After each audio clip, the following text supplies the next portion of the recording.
Océane Piana, alongue mon kililelo, oyama so asalagia wa.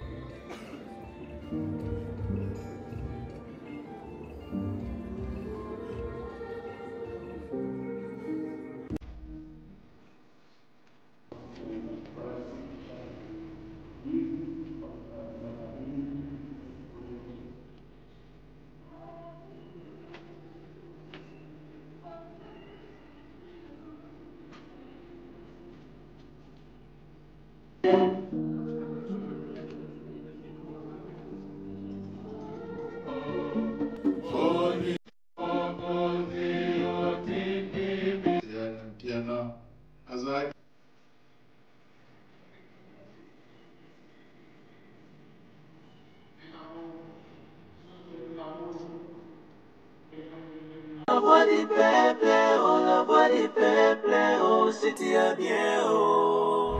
Vincent Chilouise, étoile de la presse.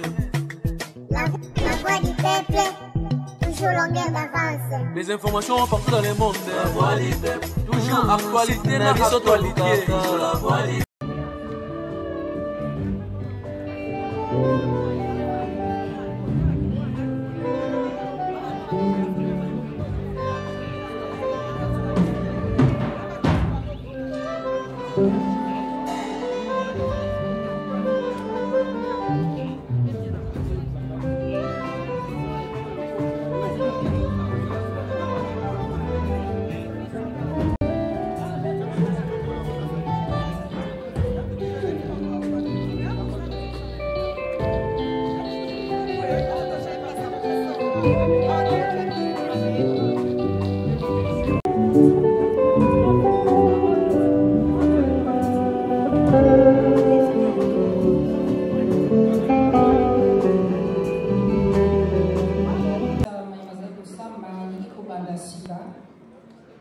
na mboka Paris na paroisse Saint-Étienne sima ya misa maiwana nde tozoka awa na sapa bande tozali na père Louis Goli curé ya paroisse Notre-Dame ya Fatima ye mpe lokola akosambela na libota mai bazwami na kisasa oyo akobondo na maso na ndenge Océane Piana atiki biso mpe baokunda ye lelo oyo na linyemi ya mpenza manaka mazali militaire toye kosangana mpo ya kolela mwana elongo na moboti wa ye misa makobanda sika nsima na yango nde tosali misa ya biso oyo na ndenge bokoko ya biso ekosengaka nsima yango mwa kopo moto ya moto azwi mpe tokabwanema.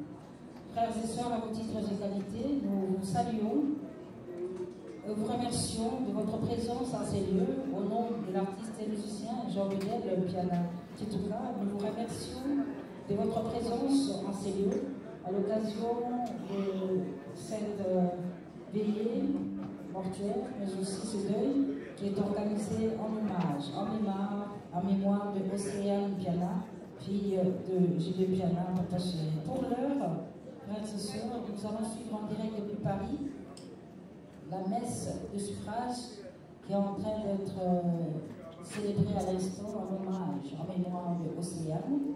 Donc nous allons d'abord suivre cette messe-là en direct et juste après cette messe qui va nous conduire jusqu'à l'inhumation de l'enfant, on reviendra au niveau, cette fois-ci en physique, pour une messe qui va être célébrée ici, en ce lieu, toujours en hommage, en mémoire de Océane Piana, par le père Louis Goli, je le dis, curé de la paroisse Notre-Dame de Fatima. Et juste après, il y aura un bain de consolation, bien sûr, en mémoire de l'enfant qui nous a quittés de la manière tous vous connaissez. Et cela va se passer dans un recueillement le plus recommandé. Donc, nous vous invitons, frères et sœurs, à vos titres et qualités, de suivre maintenant en direct la messe qui est en train d'être célébrée depuis Paris.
La messe de suffrage qui a été célébrée en hommage, en mémoire de Océane Mpiana. Il a souhaité qu'une messe d'action de grâce en hommage, en mémoire de sa fille Océane Mpiana, soit célébrée ici, en ces lieux. C'est ce qui va être fait dans quelques minutes. Pour les chrétiens catholiques, ceux qui le savent, c'est la parole de carême. Et dans quelques minutes, c'est le chemin de... Bandeko, kuyei awanelo kuyalo sambo. Ya solo, iso Kristu tubuki kulela lokola bato basusu te.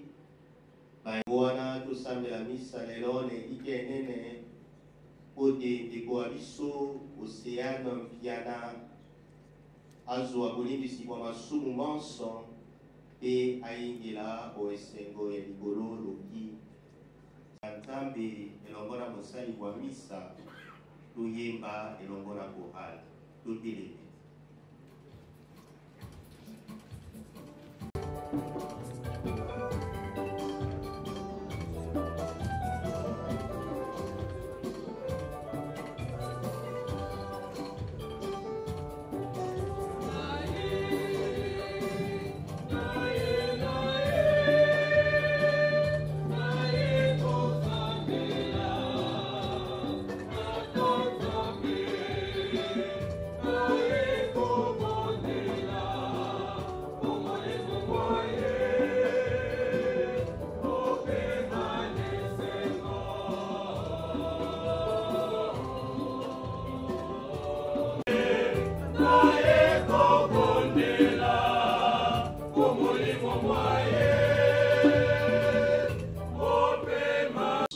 Océane Mpiana monogoma paradiso aingelo ndako ya tata esika liwa lizalite obele esengo ya seko tosangani awo nkombo ya tata pe ya mwana pe ya Elimo Santo bolamu bwa mokonzi wa biso Yesu Kristo bolingi bwa Nzambe tata pe bondeko bwa Elimo Santo bozala na bino banso. Bandeko Boboto. Frères et sœurs, nous voici réunis autour de la famille de notre chère sœur Océane Mpiana. Vincent. Par notre présence ici, nous voulons partager la douleur de sa famille et celle de ses proches. Nous venons exprimer notre amitié, notre fraternité à travers cette célébration eucharistique. Par celle-ci, nous voulons rendre grâce à Dieu, lui le maître du temps et des circonstances, pour le don de la vie qu'il avait accordé à notre sœur Océane, pour l'avoir gardée et protégée jusqu'au jour et tous les siens, afin que Dieu et sa parole soient leur source de consolation et de réconfort, que l'amour du Seigneur apaise la douleur de la séparation. Okola toyebi bandeko toza bato batao bato bamasumu yango wana yango te tobanda losambo la biso tondima oboso ba mokonzi te tosalaki mabe toboya mabema na po te tokoma kolia na motema molamo lipati ya mokonzi nandimi te nasali mabe o miso manzambe wa bokasi bonso o miso na bino bandeko na sumuki mingi na makanisi na maloba na misala pe na botiki masengisi mangai solo na ndimite na sali mabe yango wana na kobondela ngondo mo Santo Maria banzelu na basantu banso na bino bandeko banso bosambela mokonzi po ya ngai Nzambe wa bokasi bonso ayokela biso mawa alimbisa masumu mabiso akamba biso obomoi wa lobiko.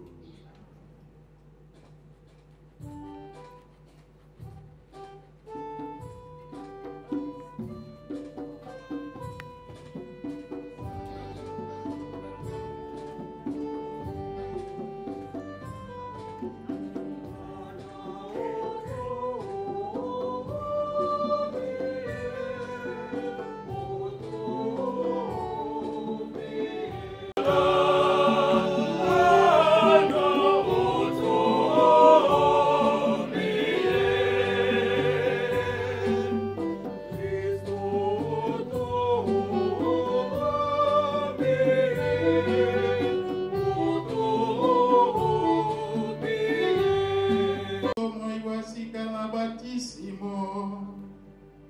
mosaleli wa yo oceane mpiana alongwi yo mokili lelo oya maso asalaki awa ose ya malamu oyingisa ye omboka ya yo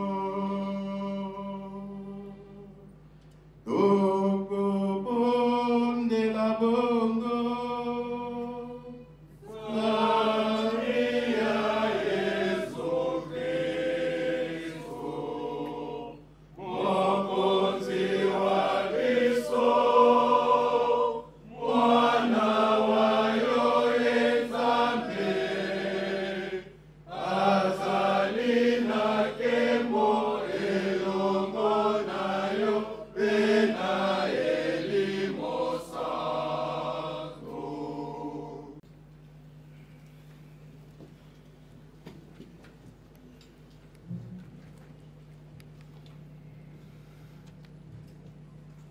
bandeko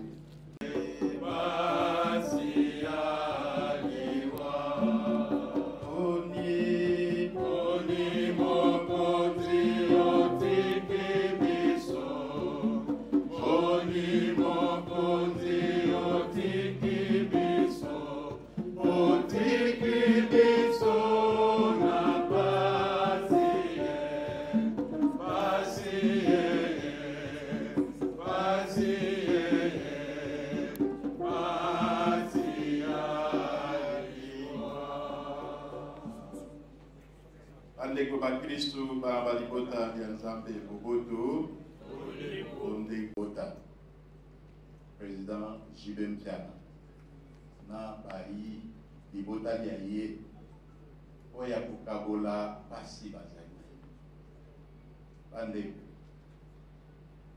na sanza ya janvier kanisi tozalaki na Fatima esika wapi tokeleki kosambela oya kolela ndeko ya biso Segan.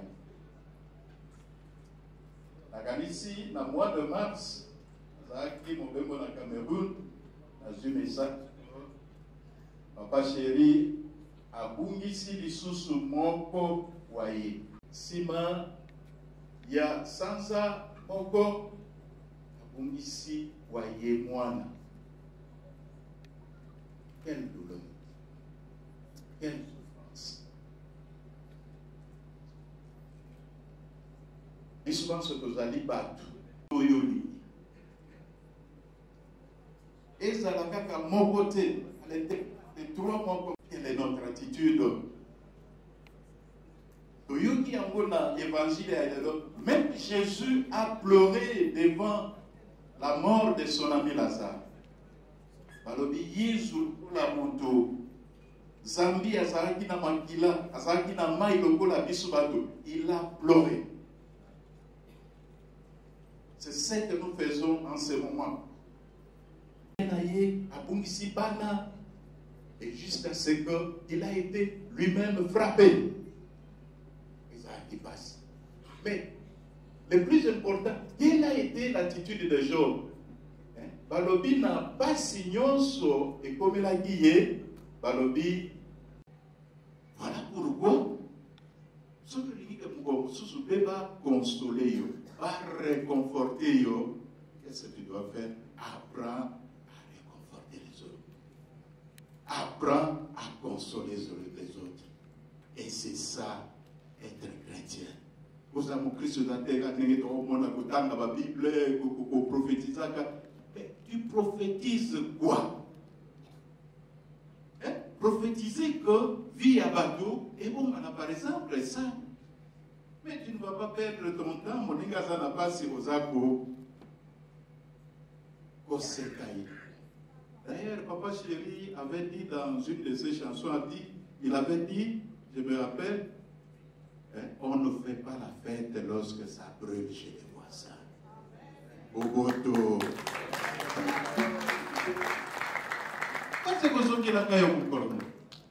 Ça, je n'ai jamais oublié, on était encore un peu de jeûne là, mais je me rappelle qu'on ne fait pas la fête lorsque ça brûle chez les voisins.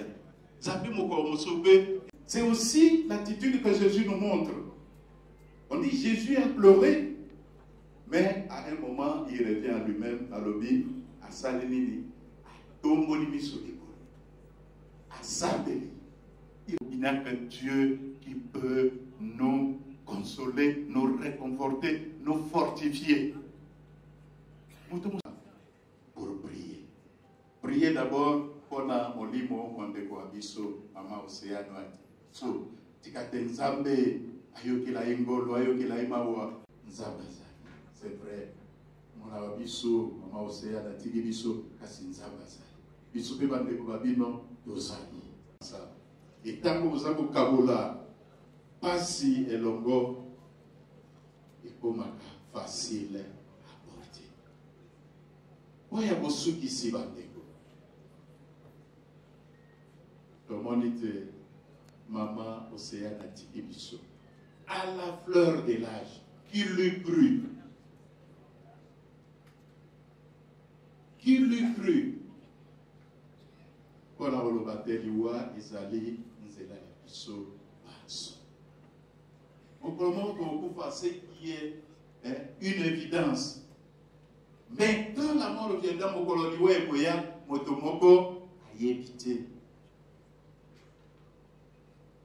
Mais et là, on va passer à l'abisso, parce que pour l'abisso, Christ le quoi, la mort, c'est un passage.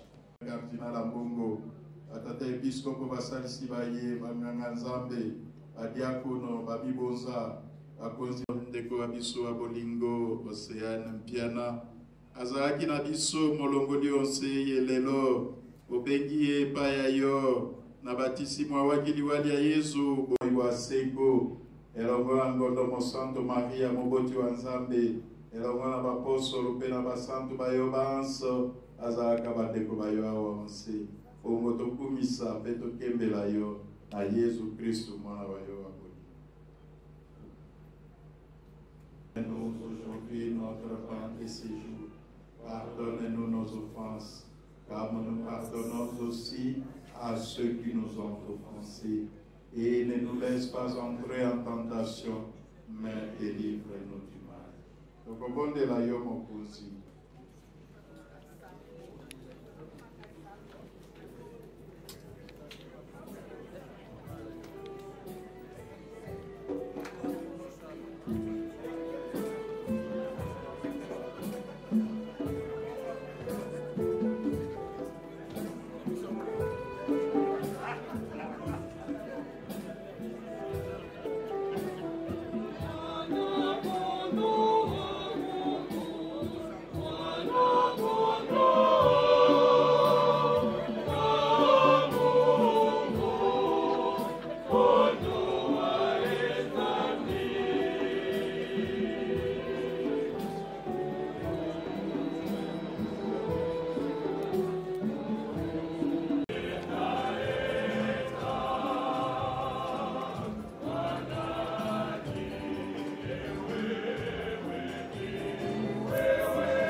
Ya solo de Mexico, Mexico.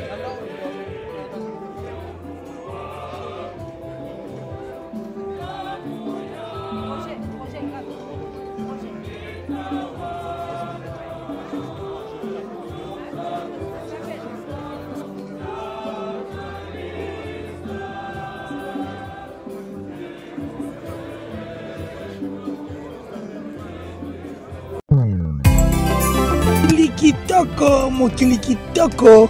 Et kosala nzambe pe eloko te. Du nouveau à Kinshasa, après les confinements, voici pour vous l'auberge chez Roger Vunda. 6 sur l'avenue Boleko, numéro 56 de la commune de Kalamo, quartier Matungé. Des appartements de qualité avec des chambres de qualité, cuisine équipée, salle de bain avec de l'eau chaude, le courant permanent, sécurité assurée, location des voitures. Nalobi, chez Roger Vunda, le service en chair et en os. Nayebi que Bokotuna pour na kokoma na auberge chez Roger Vunda. Pour ça la nini eza simple lokola nayebi te quoi. Na bakisa lisusu nini. Bandeko balinko benga na niveau ya mikili ya poto. Oui, bah que numéro ezali le plus 033 69 57 397 46. Et na niveau ya Kinshasa, simplicité à Saranate, plus 243 85 20 57 271. Et pas yoapi, beaucoup zoa penza ba précision. Na bandeko ba koyamba bino pour service na biso. Na habité quoi. Chez Roger Vunda. Elengi masolo yango yo eza kutu ya kolobela mingi te parce que soki noza mwana kine il faut esika naza donc naza na rond point Kimpwanza donc naza na nsima ya statue ya papa président na biso Kasavubu na mopanzi boye soki na mati tout droit boye nake sayo soki na mati boye nake bashaba mpona bima victoire sur l'avenue Victoire na rond-point Kimpwanza na simalanga bomoni toza na 14 sur 30 donc ezui avenue Victoire et poussani na katiti na avenue elani na sima 14 sur 30 c'est eza mise en vente parcelle masolo yango yo dari la nanga vite fait 14 sur 30 ça toza donc dari liaka po to la sevenanti na sima yaka est important.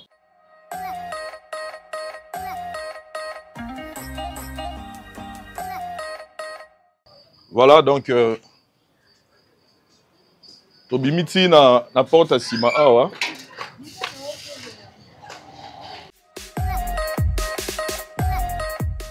Tobandai Tobani na nenga entrée kuna Tobimi Awa, donc avenue à Sima na ya Awa Kati.